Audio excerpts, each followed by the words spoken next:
Commercial जागेला पैसे दिलेले आहेत, पण हनुमानजींच्या नावाने दिलेले आहे तर ठीक आहे, छान आहे, व्हेरी गुड. एकदम चांगलं काम केलं तुम्ही. म्हणजे एकीकडे तुम्ही पौराणिक देवस्थानं सोडली, दुसरीकडे कमर्शियल लँड जिथे आहे तिथं प्लॉटिंग सुरू झालेलं आहे, त्या ठिकाणी तुम्ही पैसे टाकताय, तिथं नवीन गोष्टी निर्माण करायचा प्रयत्न करतायत. तर मग तिथं दिले तर माझं म्हणणं असं आहे की खूप छान, बरं झालं तुम्ही तिथे दिले. पण मग जहागीरपूरला तेवढेच पैसे का नाही? तिथले हनुमानजी तर पौराणिक आहे. कौंडण्यपूरला का नाही? संत कवरराम धाम तुम्ही करणार होता, त्याला का पैसे नाही? तिथं तर काहीतरी फॉरेस्ट विषय आले म्हणतात, आणि इथं तुम्ही फॉरेस्टचे सगळे नियम उल्लंघन करून त्या ठिकाणी निर्मिती करायचा प्रयत्न करताय.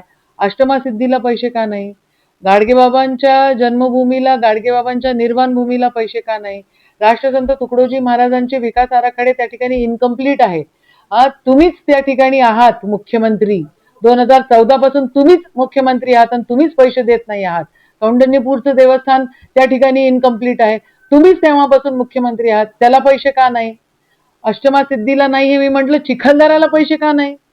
दर्यापूरला तिथे पौराणिक देवस्थानं आहेत, तिथं का नाही? म्हणजे सगळी गोष्ट सोडली.